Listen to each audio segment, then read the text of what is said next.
Good morning everyone. आज हम लोग पढ़ेंगे पीरियोडिक टेबल में डायगोनल रिलेशनशिप, विकर्ण संबंध। विकर्ण संबंध क्या होता है?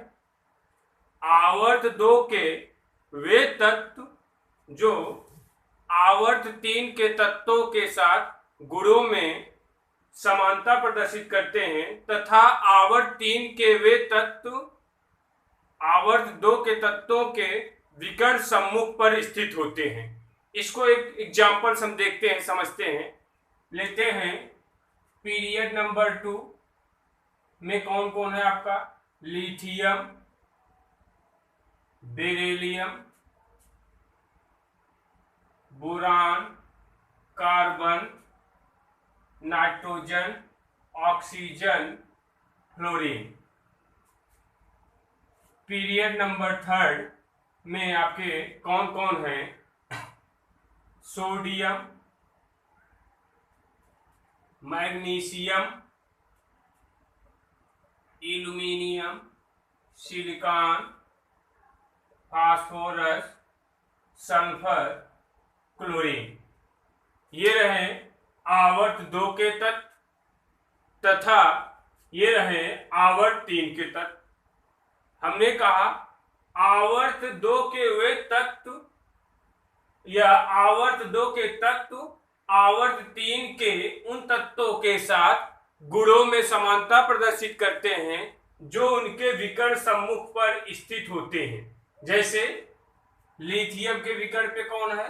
मैग्नीशियम, बेरिलियम के एल्यूमिनियम, बोरान के सिलिकॉन, कार्बन के फास्फोरस, नाइट्रोजन के सल्फर, ऑक्सीजन के क्लोरीन। फिर से विकर्ण संबंध को आप समझिए।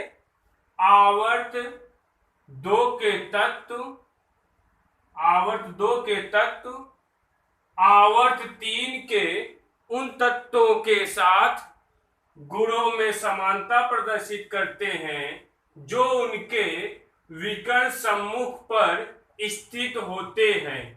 इसी को हम कहते हैं विकर्ण संबंध, डायगोनल रिलेशनशिप। अब आप देख रहे हैं आवर्त 2 के में लिथियम के विकर्ण पे कौन स्थित है? मैग्नीशियम। बेरिलियम के विकर्ण पे कौन स्थित है? एल्यूमिनियम। बोरान के विकर्ण पे कौन स्थित है? सिलिकॉन। कार्बन के विकर्ण पे कौन है? फास्फोरस।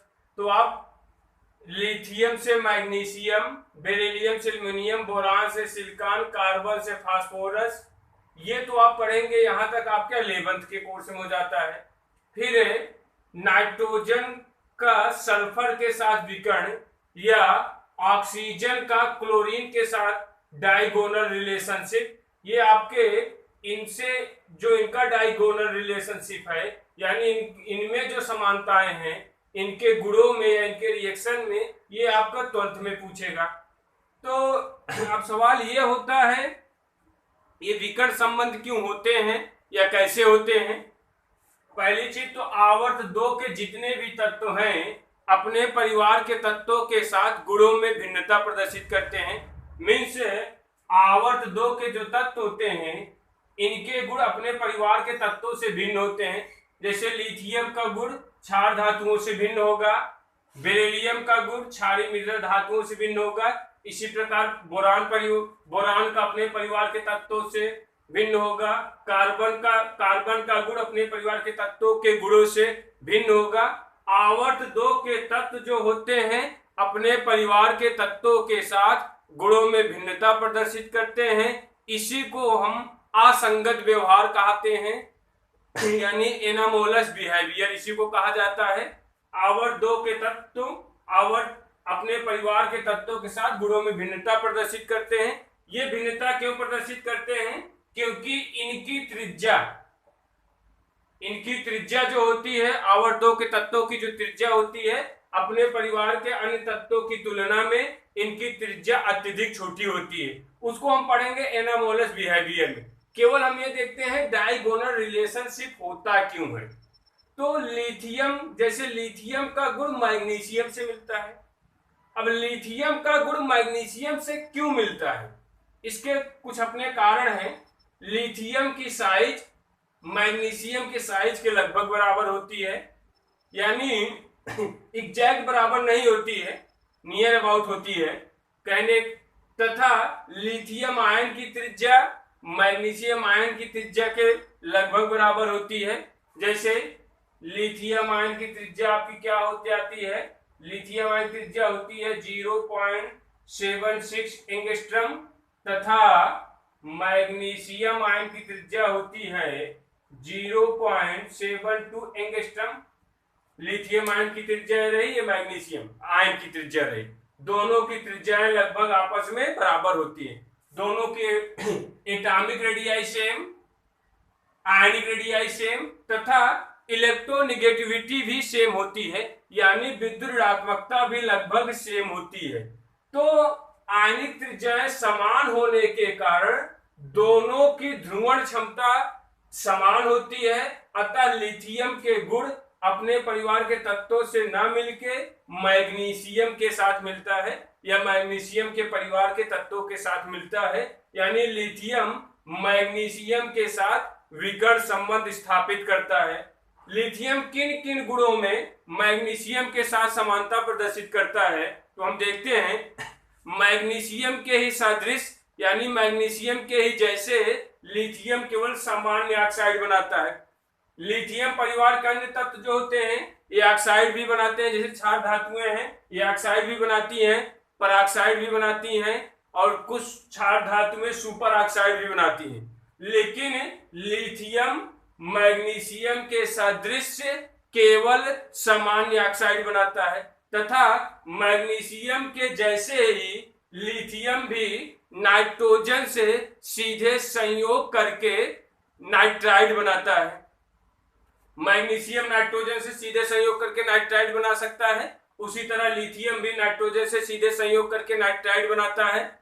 अब सवाल ये बनता है लिथियम मैग्नीशियम कार्बोनेट की तरह लिथियम कार्बोनेट को भी यदि हम गर्म करते हैं ये भी धातु ऑक्साइड एवं कार्बन डाइऑक्साइड में अपघटित हो जाता है। ये देखिए आप, ये रहा हमारा लिथियम कार्बोनेट।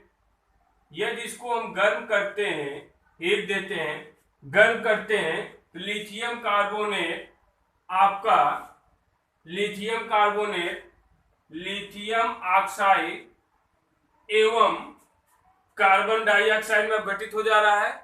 इसी तरह मैग्नीशियम कार्बोनेट को भी हम गर्म करेंगे, ये भी मैग्नीशियम ऑक्साइड यानी धातु ऑक्साइड एवं कार्बन डाइऑक्साइड में अपघटित हो जाएगा। लिथियम हाइड्रोक्साइड को यदि हम गर्म करते हैं, यदि हम लिथियम हाइड्रोक्साइड को गर्म करेंगे तो लिथियम हाइड्रोक्साइड धातु ऑक्साइड एवं जल में अपघटित हो जाएगा। ये देखिए, ये रहा धातु ऑक्साइड लिथियम ऑक्साइड और ये रहा जल के अणु H2।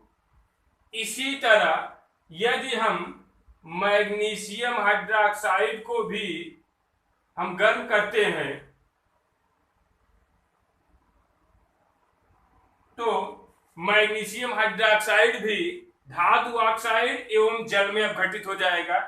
धातु ऑक्साइड में क्या बनेगा आपका मैग्नीशियम ऑक्साइड एवं जल के अणु। इसी तरह आगे हम देखेंगे यदि हम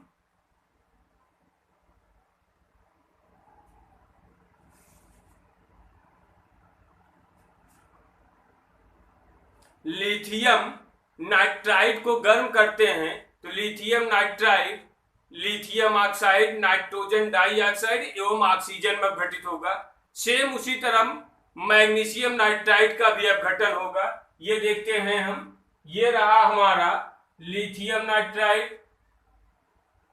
यदि इसको हम गर्म करते हैं तो धातु ऑक्साइड यानी लिथियम ऑक्साइड एवं नाइट्रोजन डाइऑक्साइड एवं ऑक्सीजन में अपघटित हो रहा है। तीन चीजों में, धातु ऑक्साइड, नाइट्रोजन डाइऑक्साइड एवं ऑक्सीजन में। समीकरण बैलेंस करने के लिए हम 4 का मल्टीप्लाई कर देंगे, यहाँ 2 का करेंगे, यहाँ 4 का करेंगे। ये बैलेंस हो गया।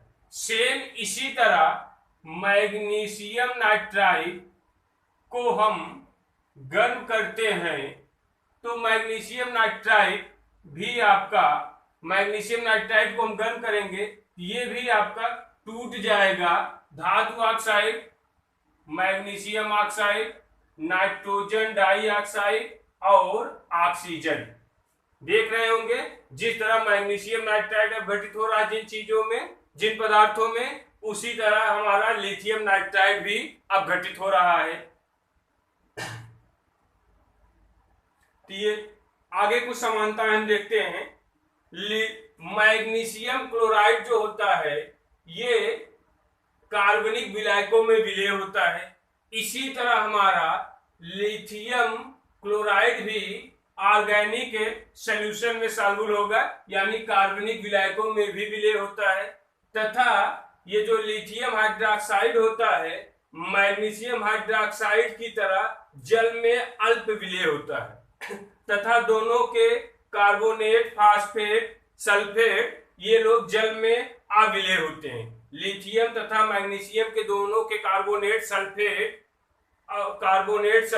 फास्फेट जल में अविलय होते हैं एवं हाइड्रोक्साइड अल्प विलय होता है। दोनों के क्लोराइड कार्बनिक विलायकों में विलय होते हैं और दोनों कार्ब धात्विक यौगिक बनाते हैं। यानी मैग्नीशियम और लिथियम दोनों के दोनों ऑर्गेनिक मेटेलिक कंपाउंड बनाते हैं, कार्ब धात्विक यौगिक। कार्ब धात्विक यौगिक क्या होता है?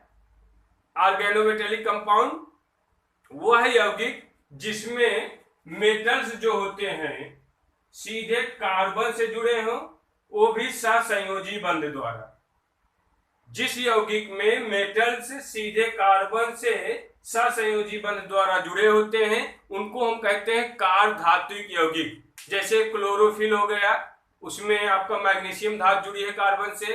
हीमोग्लोबिन हो गया, आयरन धातु उसमें जुड़ी है कार्बन से। तो मैग्नीशियम की तरह लिथियम भी ऑर्गेनोमेटेलिक कंपाउंड बना सकता है। ये रहा लिथियम और मैग्नीशियम के बीच विकर्ण संबंध।